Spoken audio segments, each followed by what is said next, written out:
السلام علیکم۔ اس حصے میں ہم لوگ کرنے والے ہیں توارث اور ارتقاء کا، یہ جو ہے تیسرا پارٹ ہے۔ اس سے پہلے 2 ویڈیو ہم لوگ بنا چکے ہیں، اس کی لنک آپ کو ڈسکرپشن میں مل جائیں گی۔ جن بچوں نے وہ ویڈیو نہیں دیکھے ہیں پہلے وہ ویڈیو دیکھ لیں پھر اس پر آئے، ٹھیک ہے؟ تو چلیے اس کو شروع کرتے ہیں۔ پہلا اس میں ہے کہ ڈارون کا قدرتی انتخاب کا نظریہ۔ یہ نظریہ بڑا امپورٹنٹ ہے۔ چارلس ڈارون نے حیوانات اور نباتات کے بے شمار نمونے جمع کیے۔ ان کا مشاہدہ کرنے کے بعد انہوں نے جو قابل ہے وہی زندہ رہے گا، یعنی جو قابل ہے وہ زندہ رہے گا، جو قابل نہیں ہے وہ ختم ہو جائے گا۔ انہوں نے اس کے حساب سے یہ نظریہ پیش کیا، جو قابل ہے وہ زندہ رہے گا۔ اتنا یاد رکھیے آپ، جو قابل ہے وہ وہی زندہ رہے گا، یہ ڈارون کا نظریہ ہے۔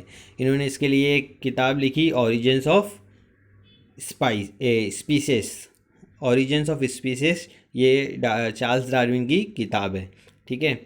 اب اس میں انہوں نے یہ وضاحت کی، یعنی یہ جو کتاب ہے اس میں وضاحت کی کہ تمام جاندار و لاتعداد جانداروں کی افزائش نسل کرتے ہیں۔ یہ تمام جاندار ایک دوسرے سے مقابلہ کرتے ہیں۔ یہ مقابلہ اکثر جان لیوا ہوتا ہے کیونکہ جن جانداروں میں ضروری خصوصیات موجود ہوتی ہے وہی بچ جاتے ہیں۔ قدرتی انتخاب کے اس لیے اہم قرار دیا گیا ہے کہ جو باصلاحیت جاندار ہوتے ہیں وہ زندہ رہتے ہیں، باقی مر جاتے ہیں۔ اگر اس کی بات کریں تو ان کے کہنے کے مطابق جیسے یہاں پر زراف ہے، تو جو زراف قابل ہے، جن کے اندر خصوصیات ہے کہ وہ اونچائی کے پتے بھی کھا لے، تو ایسے زراف کیا اگلی نسل میں بھی زندہ رہیں گے؟ لیکن جو ایسے نہیں ہے، جن کی گردن لمبی نہیں ہے، جو اونچائی کے پتے نہیں کھاتے، وہ ختم ہو جائیں گے۔ یعنی جن کے اندر خصوصیت نہیں ہے وہ باقی نہیں رہیں گے، جن کے اندر خصوصیات ہے وہ زندہ رہیں گے۔ یہ جو ہے تھیوری آف نیچرل سلیکشن ہے، قدرتی انتخاب کا نظریہ ہے، ٹھیک ہے؟ اس کو طویل عرصے تک لوگوں نے قبول کیا، لیکن اس میں بھی کچھ جو ہے اعتراضات ہیں۔ وہ کیا اعتراضات ہیں وہ ہم لوگ دیکھ لیتے ہیں کہ صرف قدرتی انتخاب ہی ارتقاء کا ذمہ دار نہیں ہے۔ اگر ارتقاء کی بات کریں ہم لوگ، تو جو ترقی ہوئی ہے اتنی جو سالوں سے، اس کے لیے صرف قدرتی انتخاب ہی ذمہ دار نہیں ہے، اور بھی دوسرے عوامل شامل ہیں۔ ڈارون نے مستعمل اور غیر مستعمل تبدیلی کی وضاحت نہیں کی، سست رفتار اور اچانک تبدیلی کا اظہار نہیں کیا، جو کبھی کبھی ہوتی ہے، جو سست رفتار ہوتی ہے اس کے بارے میں نہیں بتایا۔ ان اعتراضات کی وجہ سے ڈارون کا ارتقاء سے متعلق کیا گیا کام، یہ اعتراضات ہیں لیکن اس کے بعد بھی ان کا جو کام ہے اس کو سنگ میل کی حیثیت رکھتا ہے ڈارون کا کام، ٹھیک ہے؟ سائنسدانوں کا تعارف میں آپ کو کتاب میں دیا ہوا ہے، چارلس روبرٹ ڈارون، ٹھیک ہے؟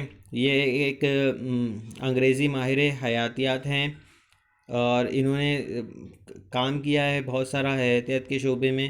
تمام انواع ایک جیسے آباء و اجداد اور ہزاروں سالوں کی مدت کے بعد مرحلہ وار وقوع پذیر ہوئے ہیں، اور ان کے ہی مطابق ان کا ہی کہنا ہے کہ جو تمام آباء و اجداد ہیں وہ ایک ہی انواع کے ظہور سے نکلے ہوئے ہیں۔ تو اور اس کے بعد میں ان کا قدرتی انتخاب کا جو نظریہ ہے وہ بڑا اہم ہے۔ اس کے بعد میں دوسرے سائنسداں ہیں جو آپ کو یہ نظریہ دیا ہوا ہے، امپورٹنٹ چیز ہے یہ بھی، کہ لیماک کا نظریہ۔ لیماک کے نظریے میں کیا ہے؟ ارتقائی عمل کے دوران جانداروں کی جسمانی بناوٹ میں تبدیلی ہوتی ہے، یعنی جب ارتقاء ہوتا ہے تو جاندار کی جو بناوٹ ہے اس میں تبدیلی ہوتی ہے، جس مناسبت سے جو بھی ضرورت ہوگی اس حساب سے۔ جانداروں کی کوشش کرتے ہیں، مطلب ایسے جاندار، اور کاہلی ان تبدیلیوں کی وجہ ہے۔ اگر کوشش کریں گے تو وہ تبدیلیاں بن جائے گی، کاہلی کی وجہ سے وہ ان کے اندر وہ خصوصیات نہیں آ پائے گی۔ اس نظریے کو لیماک نے پیش کیا، اسے انہوں نے اعضاء کا استعمال اور غیر استعمال نام دیا۔ یعنی یہ اتنا یاد رکھ لو آپ، لیماک کا نظریہ کیا ہے؟ تو اعضاء کا استعمال اور غیر استعمال، ٹھیک ہے؟ جیسے دیکھو، یہ اگر زراف کی بات کریں ہم لوگ، تو زراف اگر گردن کو اونچا کر کے اگر پتیاں کھا رہا ہے تو دھیرے دھیرے آگے آنے والی نسلوں میں بھی ان کی گردن ہمیشہ اونچی ہوتی چلی جائے گی۔ تو اعضاء کا استعمال کرنے کی وجہ سے کیا ہوگا؟ اس کی جسمانی بناوٹ، گردن اونچی ہی رہ جائے گی، اونچی ہو جائے گی، اس کی جسمانی بناوٹ ایسی چینج ہو جائے گی، ٹھیک ہے؟ لیماک کے نظریے کے مطابق ہے یہ۔ جیسے دیکھو اگر ہم لوگ بات کریں لوہار کے کندھے مضبوط ہوتے ہیں کیونکہ وہ لوہا بناتا ہے تو اس کے کندھے مضبوط ہوتے ہیں نا. شتر مرغ کے پر جو ہے وہ کوئی کام کے نہیں ہوتے، شتر مرغ اور ایمیو کے پر، کیونکہ وہ پر استعمال ہی نہیں کرتے تو ان کے پر کمزور ہو جاتے ہیں. ہنس اور بطخ کے پیر پانی میں تیرنے کے قابل ہو گئے ہیں، جبکہ سانپ اپنے جسم کو بل میں رینگ کر جانے کے قابل بنانے میں پیروں سے محروم ہو گیا ہے. سانپ جو ہے وہ زمین پر رینگتا ہے اس لیے اس کو پیر نہیں ہے، اور ہنس اور بطخ کیا ہیں، زمین پہ چلنے کے باوجود بار بار پانی میں تیرتے رہتے ہیں، اس لیے ان کے پیر جو ہے وہ اس حساب سے چپو کے جیسے ہو گئے ہیں اور وہ پانی میں تیرنے کے قابل ہو گئی. ان تمام نسلوں کے مثال اخذ کردہ خصوصیات کی شکل میں ایک نسل سے دوسری نسل میں منتقل ہوتی ہے، یعنی ایک نسل سے دوسری نسل میں یہ خصوصیات منتقل ہوتی جاتی ہے. اسے اخذ کردہ وراثتی خصوصیات کا نظریہ یا لماغ کا نظریہ کہتے ہیں. یعنی یہ جو بطخ کے جو پیر ہے وہ اگلے نسل کے بطخ کے پیر کے بھی پیر ویسے ہی ہوں گے، تو اس سے ہم لوگ کیا کہیں گے، اخذ کردہ خصوصیات کا نظریہ یا لماغ کا نظریہ اس کو کہیں گے. لماغ یہ سائنسداں انہوں نے بہت اس میں کام کیا ہے. یہ فرانسیسی سائنسداں ہیں، ٹھیک ہے. یہ تغیرات اگلی نسل میں منتقل ہو جاتے ہیں، اس لیے ہر نسل میں تبدیلی واقع ہوتی ہے. اس ضمن میں انہوں نے کام کیا ہے کہ ہر نسل میں تبدیلی واقع ہوتی ہے، لیکن ان کے لیے بھی کچھ اعتراضات ہیں ان کے نظریے کے بھی، وہ بھی ہم لوگ سمجھیں گے کیا ہے.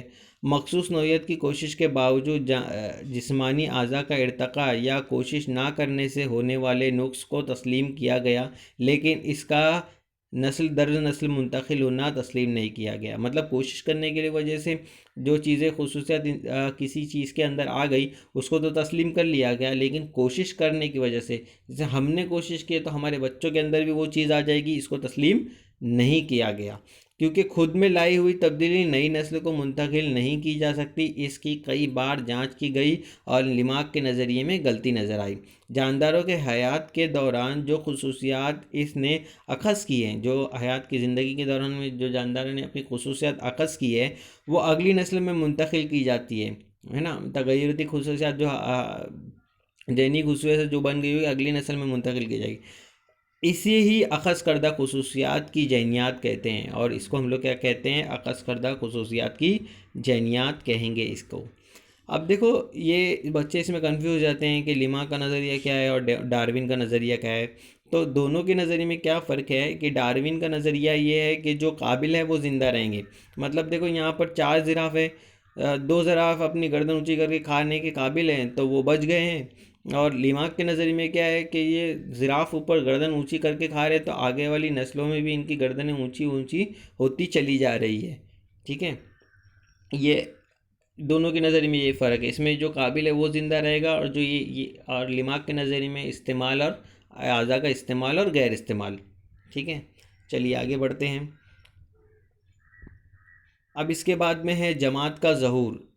اس میں کیا ہے کہ جاندار اور نباتات کی مختلف انواع کا ظہور ارتقاء کا ہی نتیجہ ہے. مطلب اتنی ساری قسم کی نسلیں بن گئی ہے، جاندار بن گئے ہیں، نباتات بن گئے ہیں، یہ ارتقاء کا ہی نتیجہ ہے. قدرتی بار آوری کے ذریعے بار آور نسل تیار کرنے کی صلاحیت رکھنے والے گروہ کو انواع کہتے ہیں. مطلب جو بچے پیدا کرتے ہیں یا جن کی نسلیں آگے بڑھتی جاتی ہے انہیں نو کہتے ہیں. جیسے نو ہم لوگ بھی بولتے ہیں نوع انسانی، مطلب ایک انسان نو ہے، ٹھیک ہے.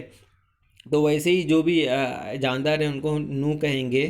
جو ایک ہی قسم کے جاندار ہے اسے نو کہیں گے.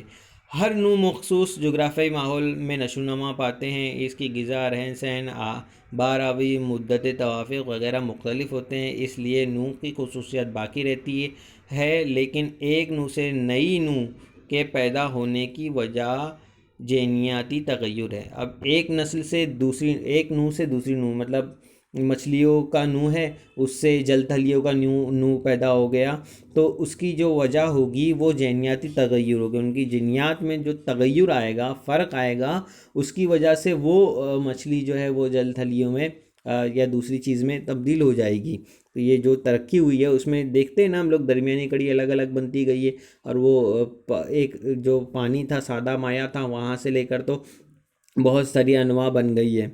تو جو ایک نئی نو سے نئی نو پیدا ہونے کے لیے کیا ہوگا، ان کی جینیاتی تغیر جو ہوگا وہ اہم وجہ بنے گا۔ اس طرح بہت زمانے بعد جانداروں کی جغرافیائی اور پیدائشی تقسیم انواع کے ظہور کا سبب بنتی ہے، اور پھر یہ جو انواع کے ظہور، نئی نئی انواع پیدا ہو جاتی ہے، اس کا سبب یہی ہے کہ ارتقاء کی ترقی میں دھیرے دھیرے جو ہے وہ نسل در نسل وہ چیزیں بڑھتی جاتی ہے، پھر جینیاتی تغیر سے ایک نئی نسل پیدا ہوتی ہے، اور پھر ایک نئی انواع کا ظہور ہو جاتا ہے۔ ٹھیک ہے، چلیے آگے دیکھتے ہیں اس کے بعد والا پوائنٹ، انسانی ارتقاء۔ اب انسانی ہیومن ایویلویشن دیکھیں ہم لوگ تو یہ بہت لمبے عرصے پر محیط ہے، بہت ہی مہین یک قلبی جاندار سے لے کر، یعنی جو ہم نے اسٹارٹ میں پڑھے ہیں امیبا سے لے کر آج ہمیں معلوم جاندار، یعنی آج جتنے بھی جاندار ہم لوگ دیکھتے ہیں ان میں بہت تنوع پایا جاتا ہے۔ تنوع مطلب فرق پایا جاتا ہے، قسم قسم کے جاندار، قسم قسم کی انواع پائی جاتی ہے۔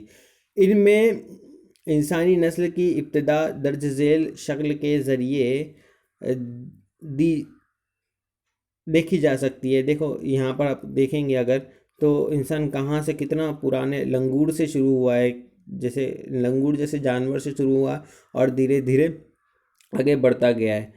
4 کروڑ سال پہلے افریقہ میں ان بندروں جیسے جانداروں کی دم ختم ہو گئی ہوگی، ان کے دماغ کی نشو و نما ہو کر حجم میں اضافہ ہوا ہوگا، ہاتھ میں اصلاح ہوئی ہوگی، اور وہ ایپ جیسے جانور میں تبدیل ہو گئے ہوں گے۔ مطلب دماغ بڑا ہوگا، ہاتھ میں اضافہ ہوا ہوگا، اور وہ ایپ جیسے جاندار بن گئے ہوں گے۔ عرصے دراز کے بعد یہ ایپ جیسے جانور جنوبی اور جنوب مشرقی ایشیا میں داخل ہو گئے، اور آخر کار یہ کیا ہو گیا، اس کے بعد میں یہ جانور دوسرے افریقہ سے نکل کے جنوبی ایشیا میں چلے گئے ہوں گے۔ اس کے بعد میں کیا ہوا، یہ اسٹوری ہے ایک حساب سے دیکھا جائے کہ جو بندر سے انسان کیسا بنا۔ تو یہ ایپ پہلے تو لنگور ہوا ہوگا، لنگور بنا ہوگا، وہ جو سادہ مایا تھا، پھر اس سے ایپ بنے ہوں گے۔ ایپ تھوڑا فرق ہوتا ہے ایپ اور لنگور میں، سیدھا چلتا ہے۔ پھر یہ تقریباً 50 کروڑ سال پہلے اس میں چمپینزی اور گوریلا پیدا ہوئے ہوں گے۔ تقریباً 2 کروڑ سال پہلے ایپ کی کچھ انواع میں مختلف قسم کا ارتقاء نظر آتا ہے، غذا پکڑنے اور منہ تک لے جانے اور دوسرے کاموں کے لیے ہاتھوں کا استعمال کرنا وغیرہ۔ یہ تھوڑا تھوڑا فرق نظر آتا گیا، بڑھتا گیا، اور بڑھنے کے بعد میں کیا ہوا، یہاں پر یہ ایک امپورٹنٹ چیز ہے، یہ یاد رکھ لو آپ، افریقہ اور شمالی ہندوستان کا راماپیتس انسان جو ہے یہ، ٹھیک ہے، یہ پہلا انسان نو جانور کہلاتا ہے، یہ ایپ آگے چل کر زیادہ، یہ جو ایپ ہے یہ آگے چل کر زیادہ بڑا اور ذہین ہو گیا۔ تقریباً 40 لاکھ سال پہلے جنوبی افریقہ میں ایپ کا ارتقاء ہوا۔ ایپ کا ارتقاء بہت پہلے ہوا تھا، اور یہ راماپیتکس جو ہے یہ اس کو ہم لوگ پہلا انسانی جانور کہیں گے، ٹھیک ہے۔ اس کے بعد میں دیکھو یہاں پر یہ انسان کی جو مین آغاز ہے ذہین اور ہنرمند انسان کی اگر ہم لوگ بات کریں تو یہ تقریباً 1 لاکھ سال تک سیدھے چلنے والے انسان کے دماغ کے حجم میں اضافہ اور ارتقاء ہوتا رہا، اور اس نے آنکھ کے استعمال کی دریافت کی۔ 50,000 سال پہلے کے انسان کا دماغ مکمل طور پر ارتقاء یافتہ تھا، اور دانشمند انسان یہ جو گروہ ہے ہومو سپینس گروہ میں شامل کیا گیا۔ الگ الگ اس کے جو گروپ بنائے گئے، اس میں دانشمند انسان کو ہومو سپینس گروہ میں شامل کیا گیا۔ نینڈرتھل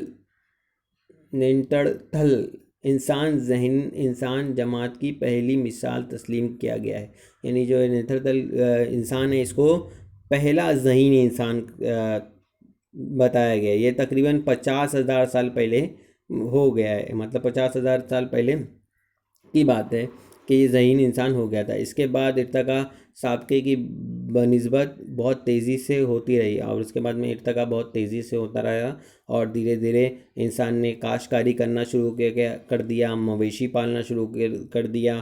اس کے بعد میں بہت سارے اس کے اندر ہنر آ گئے، پھر تاریخ کی ابتدا ہو گئی، اور 400 سال پہلے جدید علوم کا سورج اور کائنات کا علم اور دوسری چیزوں کا علم اور سائنس کا علم حاصل کرنا شروع ہو گیا۔ اس میں بہت بڑا انقلاب آ گیا، پھر انسان بستیاں بسا کے رہنے لگ گیا، لگا، پھر بلڈنگیں وغیرہ بنانے لگ گیا، آج تو کمپیوٹر اور لیپ ٹاپ تک آ گیا ہے، اور سب کے ہاتھ میں آج اسمارٹ فونز آ گئے ہیں، ٹھیک ہے۔ اس کے باوجود انسانی نسل کے آباء و اجداد کی تصویر کی تلاش اب تک جاری ہے، اور اس کے بعد بھی آج کمپیوٹر، لیپ ٹاپ اور ہاتھ میں موبائل فون آنے کے باوجود بھی ہمارے آباء و اجداد کیا ہوئے ہوں گے، اس کی تفتیش اور اس کی تحقیق کرنا آج تک چلتا جا رہا ہے، ٹھیک ہے۔ اس چیپٹر میں آپ کا اتنا ہی ہے، اب یہ چیپٹر آپ کا ختم ہوتا ہے۔ ویڈیو کیسی لگی اس کو بتائیں، اور کمنٹ کریں، لائک کریں۔ چلیے اللہ حافظ، ملتے ہیں اگلے ویڈیو میں۔